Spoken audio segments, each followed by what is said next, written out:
തിരുവനന്തപുരം പള്ളിത്തുറയിൽ കടലാക്രമണം രൂക്ഷമാണ്. 3 വീടുകളിൽ ഏത് നിമിഷവും അപകട സാധ്യതയുണ്ട്. ഏത് നിമിഷം വേണമെങ്കിലും കടലെടുക്കാമെന്ന നിലയ്ക്കാണ് വീടുകൾ തുടരുന്നത്. 3 മീറ്റർ കൂടി കടൽ കയറിയാൽ വീടുകൾ തകരും എന്നാണ് മനസ്സിലാകുന്നത്. കനത്ത കടൽക്ഷോഭമാണ് ഈ മേഖലയിലുള്ളത്. തെങ്ങുകളൊക്കെ കയറ് കെട്ടിയൊക്കെ നിർത്തിയിരിക്കുകയാണ്. പക്ഷേ കടൽ പലയിടങ്ങളിലും വലിയ തോതിൽ ഉള്ളിലേക്ക് കയറുന്നുണ്ട്.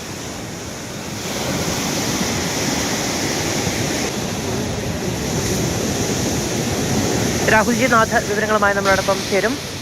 രാഹുൽ, കനത്ത കടലാക്രമണത്തിന്റെ ദൃശ്യങ്ങളാണ് നമുക്ക് കാണാൻ കഴിയുന്നത്. ഇത് ഈ വീടുകളുടെ തൊട്ടടുത്താണോ? അവിടെയൊക്കെ ഇപ്പോൾ ആളുകളുണ്ടോ, അതോ അവരെ മാറ്റി പാർപ്പിച്ചിട്ടുണ്ടോ?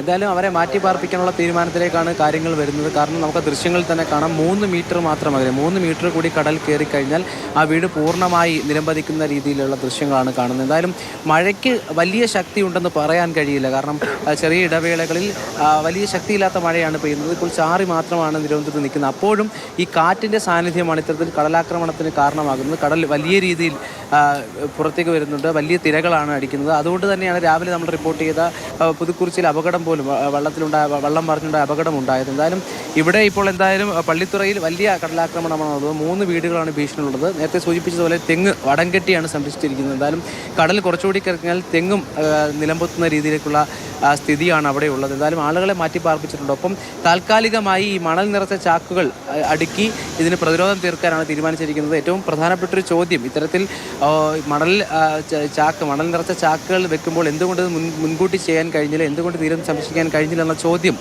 പ്രദേശത്തുള്ളവർ ഉന്നയിക്കുന്നുണ്ട്. അപ്പോഴും നിലവിലിപ്പോൾ മഴ തുടരുന്ന സാഹചര്യമാണ്. അപ്പോൾ കൂടെ നല്ല കാറ്റിൻ്റെ സാന്നിധ്യവുമുണ്ട്. അപ്പോൾ എന്തായാലും കുടുംബങ്ങളെ മാറ്റി പാർപ്പിക്കാനുള്ള തീരുമാനം കൗൺസിലർ അറിയിച്ചിട്ടുണ്ട്. കുറച്ചുകൂടി കഴിഞ്ഞാൽ 3 മീറ്റർ കൂടി മാറിക്കഴിഞ്ഞാൽ പള്ളിത്തുറയിൽ നിന്നുള്ള വിവരങ്ങൾ നമ്മളോട് പങ്കുവയ്ക്കുന്നതാണ്. ആ ദൃശ്യങ്ങൾ നമുക്ക് അവിടുത്തെ ജനങ്ങൾ എന്ത് പറയുന്നു എന്ന് കൂടി കേൾക്കാം. സ്ഥിരമായി ഇവിടെ ഉണ്ട്. കഴിഞ്ഞ വർഷവും അതിന്റെ അങ്ങേ വർഷവും ഇവിടെ ഇങ്ങനെ ഇപ്പൊ കിട്ടി അടുക്കി വെച്ചിരിക്കുന്ന ചാക്കുകളൊക്കെ 2-3 വർഷത്തിന് മുമ്പേ ഇത് കണക്ക് നമ്മൾ ചെയ്തതാണ്. അന്ന് ഇത് കണക്ക് ചാക്കടിക്ക് നിലനിർത്തിയാണ്. അതിന്റെ പച്ചയിലാണ് ഇപ്പൊ നിൽക്കുന്ന ചാക്കുകളെല്ലാം മാറ്റി പാർപ്പിച്ചിട്ടുണ്ട്. നമ്മള് സ്കൂളില് മാറ്റി പാർപ്പിച്ചിട്ട് അന്നൊരു 27ഓളം കുടുംബങ്ങളെ മാറ്റി അവിടെ പാർപ്പിച്ചു.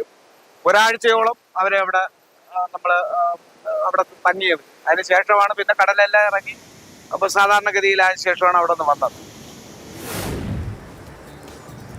തിരുവനന്തപുരം ജില്ലയിലെ വിഴിഞ്ഞം, കോവളം, ഉച്ചക്കട ഭാഗങ്ങളിൽ ശക്തമായ കാറ്റും മഴയും റിപ്പോർട്ട് ചെയ്യപ്പെടുന്നു.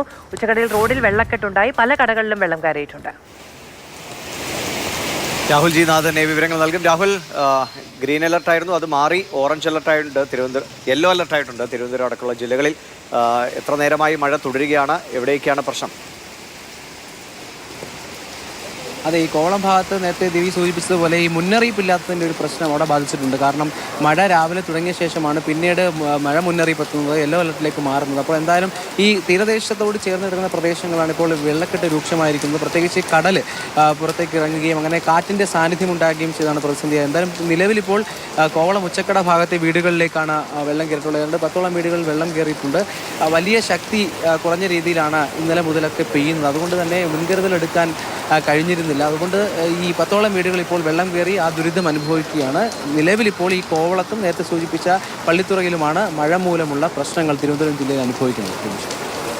ശരി. വിഴിഞ്ഞത്തു നിന്നുള്ള ദൃശ്യങ്ങളടക്കമാണ് ഈ കാണുന്നത്. തിരുവനന്തപുരം ജില്ലയിൽ പലയിടങ്ങളിലും അതിശക്തമായ മഴ. തിരുവനന്തപുരത്ത് മാത്രമല്ല, സംസ്ഥാനത്തുടനീളം അതിശക്തമായ മഴയാണ് പലയിടങ്ങളിലും ലഭിച്ചുകൊണ്ടിരിക്കുന്നത്.